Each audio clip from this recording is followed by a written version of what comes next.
Filer, filer vers la salle pleine, tranquille, tranquille, sans faire les yeux, toujours des idées dans la tête. Pizzicato, pizzicato, ostinato, petit en solo, encore. Pizzicato, ostinato, petit en solo. Je une que souffle le vent de la mer. Les vagues, nous sommes là. Après, nous les hommes majestueux et silencieux. Et là on fait un silence, hein. Encore une fois ça.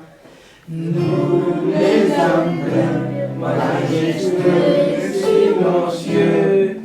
Donc l'idée, par exemple, si aujourd'hui, autour de ce projet, c'était de se dire, finalement, ces enfants, à nous de faire la démarche, de leur proposer un projet autour de la musique. Là, c'est autour de l'écriture, autour du texte, autour de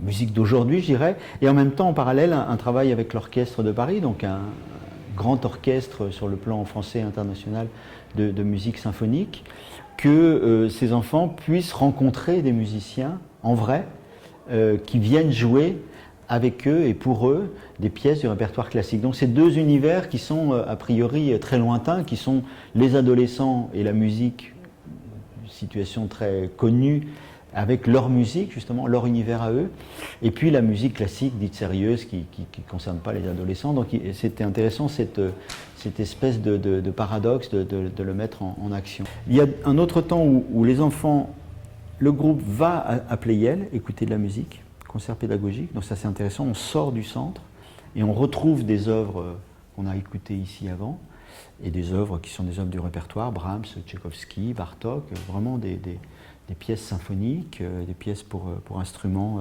solo, etc.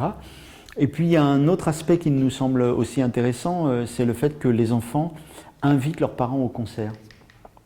C'est-à-dire que pour une fois, c'est eux qui sont les poissons pilotes, c'est-à-dire qu'ils emmènent leurs parents et leur disent, bah voilà, il faut passer par là, mais non, t'inquiète pas, on va prendre l'ascenseur là. Ils ont leur place, ils connaissent tout le monde les connaît, donc ils sont chez eux, donc c'est génial pour les parents parce que justement c'est une image complètement inversée de ce que serait le handicap, c'est-à-dire un poids, quelque chose qu'il faut toujours tirer et pousser. Et là c'est totalement à l'inverse.